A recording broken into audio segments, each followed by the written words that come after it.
Question is what President Biden is going to do now. His agenda seems to be over. I mean, he was, not many people were there to welcome him in Georgia when he went and declared that he will support abolition of filibuster for this purpose. And it is clear that is not going to happen because of the two senators. So what is he going to do about it? And what is happening to our democracy? Is the system working the way it was conceived? To discuss all of that, we have with us Professor Gregory Koger. Welcome to Muslim Network TV. And thank you for having me. Gregory Koger is a professor of political science at the University of Miami and specializes in legislative politics and political parties.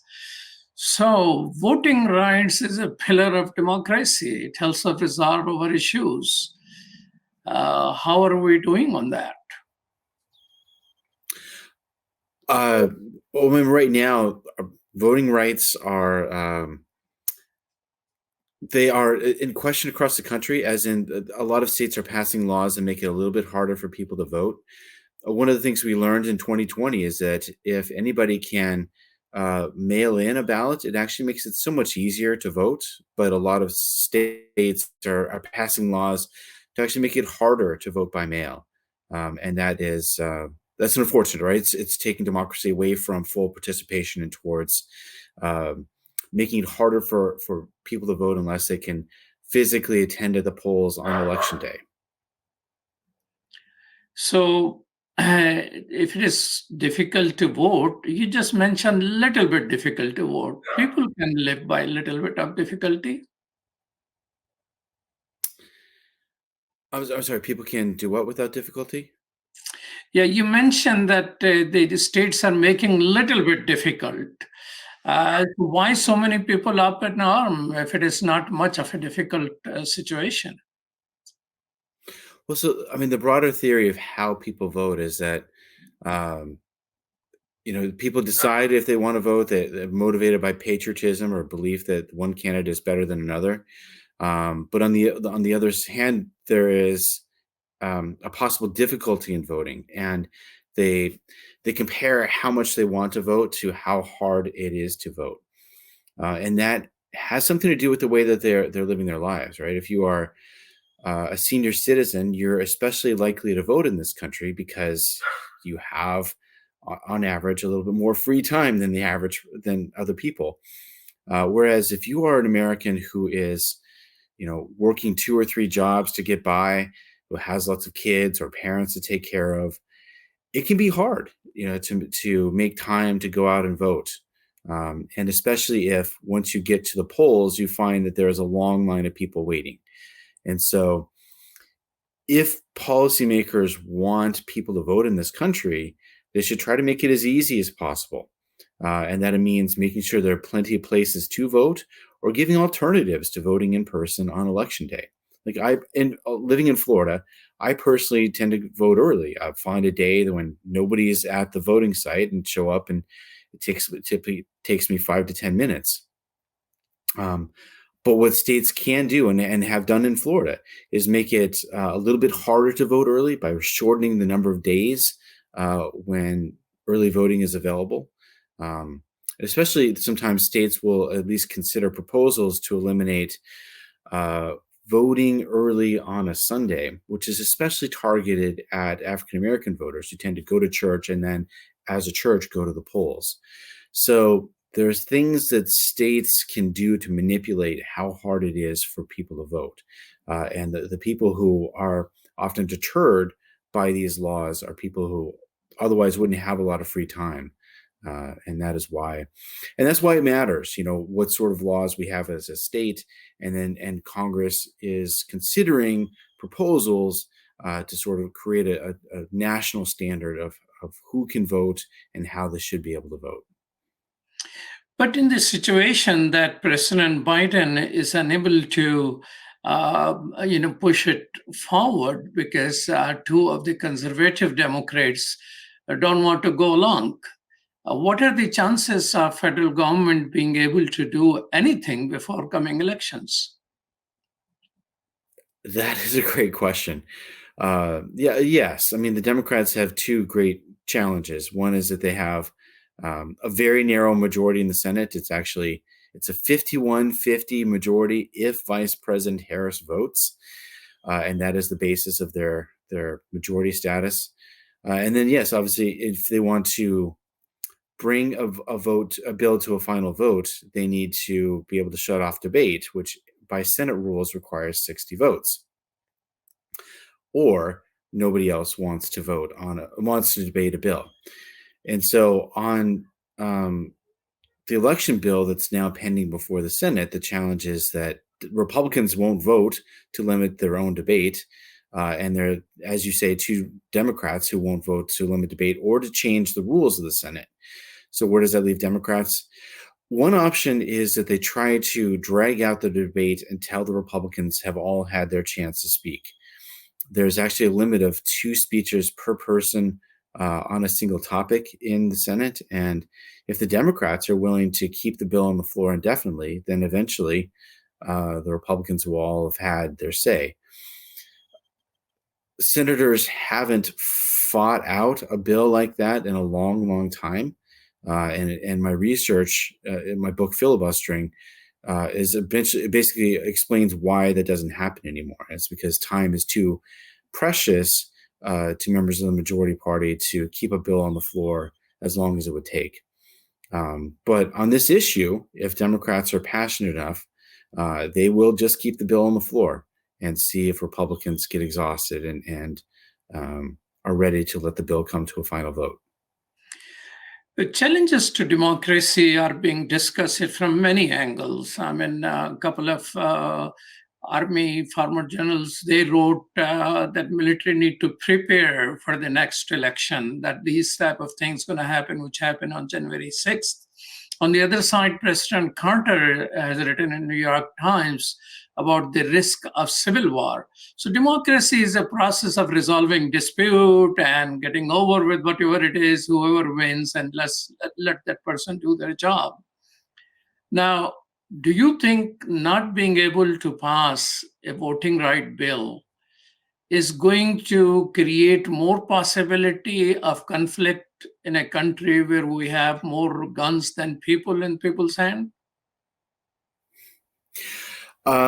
Yes, in this sense, like people, the bedrock of a democracy is that all sorts of people, no matter who they vote for, agree to choose their leaders by elections, which means that they have to believe that the elections are fair.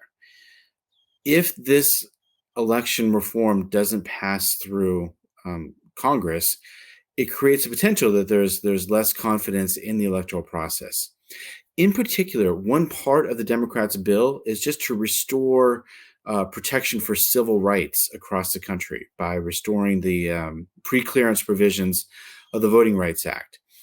In 2013, the Supreme Court said that it invalidated a part of the Voting Rights Act, which said that some states and counties have to get permission from the Justice Department if they're going to change their election rules or regulations. Once the Supreme Court struck that pre-clearance provision down, a number of states then enacted laws which made it harder for some people to vote, and in particular, which had racial components, that they made it harder for African Americans to vote or other racial minorities. And those laws would have been blocked if the Voting Rights Act had been in effect. And ever since, it has delegitimized our electoral process a little bit to see elected leaders trying to make it harder for some people to vote along racial and ethnic lines, just so their party has a better chance of winning elections.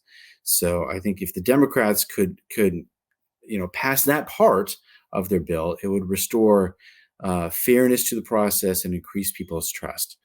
Now, in the absence of that, and in the absence of leaders of both parties who embrace the democratic process and accept its results, yes, we do have the potential for increased violence, as neither side is willing to submit to letting the other side rule.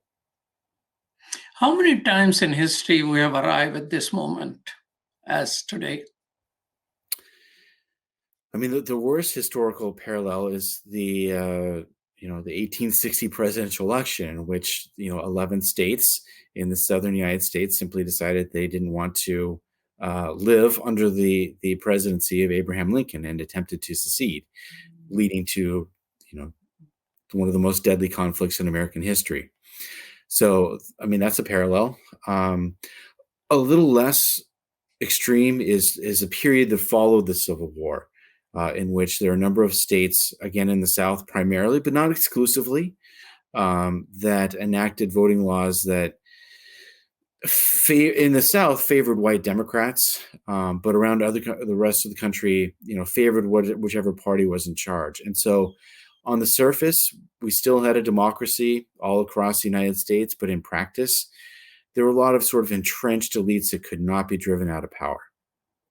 And that is slightly closer to where we are now, that in the absence of federal oversight of elections, we'll see sort of local entrenched parties that are in power not because people necessarily support them, but because they enacted a set of laws which make it easy for their own voters to vote and make it hard for people who are likely to vote against them to vote. In some states, there are currently legislative districts drawn for state legislators, which guarantee that the current majority party will continue to be the majority party, no matter how many people vote for the other party. That sort of thing undermines democracy, and it brings us to a situation in which we have elections, and elections seem to have results, but in practice, power is its own source of power. That's not stable.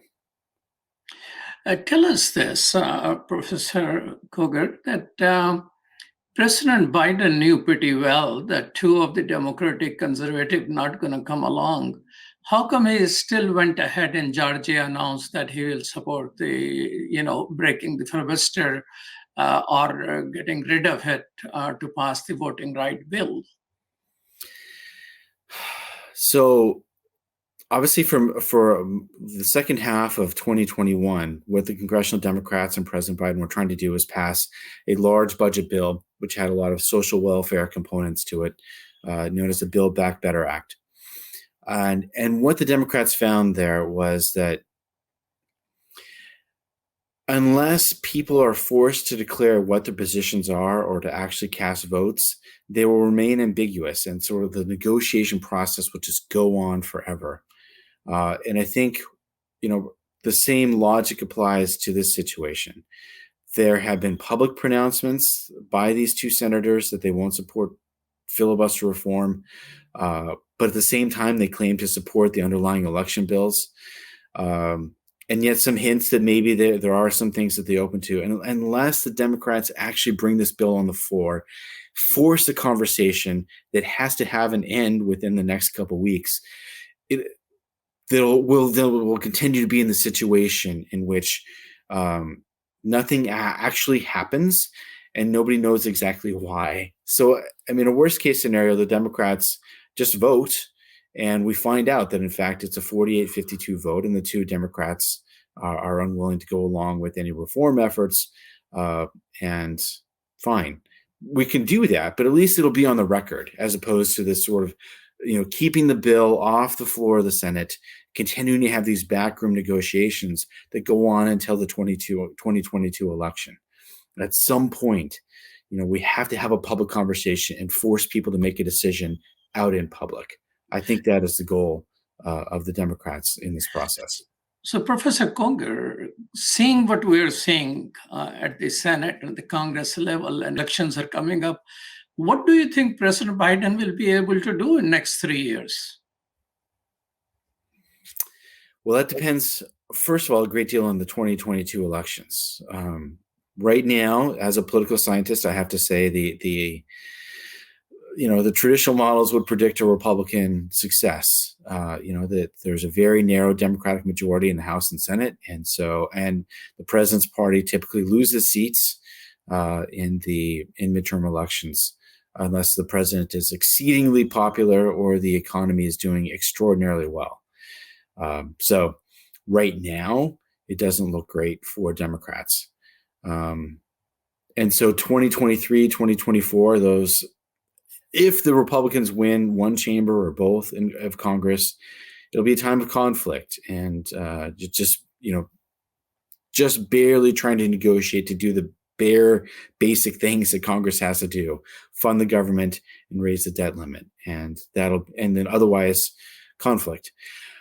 And for the rest of 2022, I don't know. I mean, the best scenario would be for the Democrats to finalize the Build Back Better Act, and then do something on elections one way or another, but at least, come to a resolution about what the outcome is going to be, and then try to find some common ground with Republicans on other issues. But I really don't expect that to happen. And then, in the absence of some sort of compromise on the Republicans' part, the Democrats will process nominations through the Senate. That's what I would expect to see. Well, thank you so much, Professor Koger, for your time. Thank you for having me.